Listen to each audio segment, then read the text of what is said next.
हम पुष्पांजलि झा प्रणाम करै छी सब मिथिलावासी के। आइ छै से आइ शकरकंद के शरबत बनबय वाला छी। बहुत आसानी से बना लेब और जेना कि व्रत करबै अपने तो ओहि में जे छै से एकरा पी सकै छी। बहुत फायदेमंद होइ छै और बहुत प्रोटीन भेटत शकरकंद के शरबत बना के पियब तो सबसे पहले छै से हम शकरकंद लेलहुँ है। तो एकरा जे छै से अपना सबके ओहिठाम जे छै से मीठा आलू सेहो कहै छियै या अल्हुआ सेहो कहै छियै, तो जे नाम से बुझैत हैब। तो एकरा छै से सबसे पहले धोई कऽ छील लै छियै। हम बेसी नहीं लेलहुँ है, लगभग 400 ग्राम छै शकरकंद लेलहुँ है। तो एकरा एही तरीका से दुनू तरफ से काटि लिअ आ तकर बाद जे छै यदि शकरकंद जे छै से नमहर रहत तो एकरा टुकड़ी टुकड़ी में काटि लेब और यदि छोट रहत तो ओना ही सौंसे सौंसे रह देबै। तो ई नमहर छै शकरकंद तो एकरा जे छै से टुकड़ी टुकड़ी में काटि लै छियै। एकरा जे छै शकरकंद के से हमरा स्टीम करऽ के छै।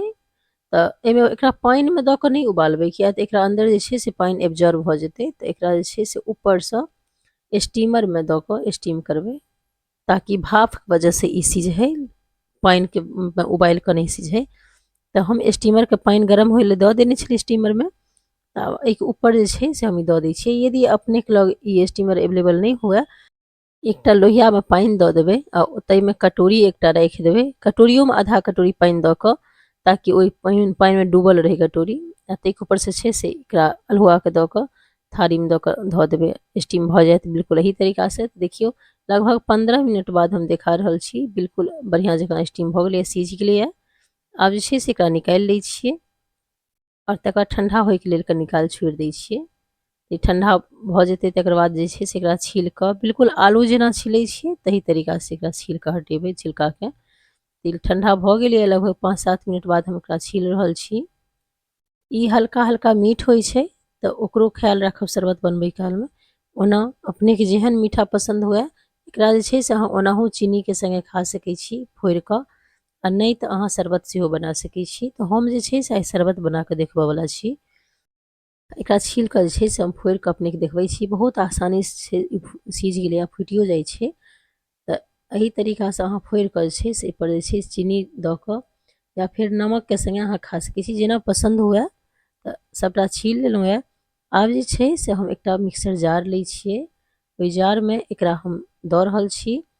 तो ई जे छै से अल्हुआ के क्वांटिटी जे छै शकरकंद के अपने के हिसाब से बेसी और कम कऽ सकै छी, अपना परिवार के हिसाब से जेना राखऽ के चाहैत हैब। एहिमे जे छै से हम गुड़ यूज कऽ रहल छी। अपने के जे छै से चीनी पसंद हुए तो अहाँ चीनी यूज सेहो कऽ सकै छी।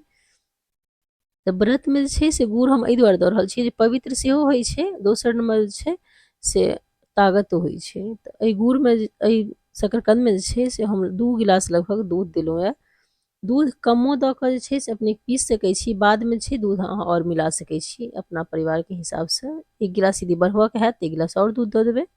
हम लगभग 2 गिलास दूध देलहुँ है तो लगभग ई जे छै से 3 गिलास तक बनि कऽ तैयार हेतै। किया तऽ एहिमे अल्हुआ सेहो देने छलियै तो ओहो जे छै से बेसी क्वांटिटी बना दै छै। हम गिलास में सर्व कऽ रहल छी। बिल्कुल ई शकरकंद के शरबत बन कऽ तैयार भेल। बहुत टेस्टी, बहुत प्रोटीन से भरल हैत। 1 गिलास पी लेबै तो भरि दिन जे छै से व्रत में अहाँ ताकत के फील करब। तो ई बना कऽ जरूर पीबू आ बहुत आसानी से बनि जायत, कोनो बेसी झंझट होय वाला नहीं छै। तो देखियो बन कऽ तैयार भऽ गेल हन। लगभग 3 गिलास जे छै से शकरकंद बन कऽ तैयार भेल हन। देखियो बना कऽ ट्राई जरूर करब।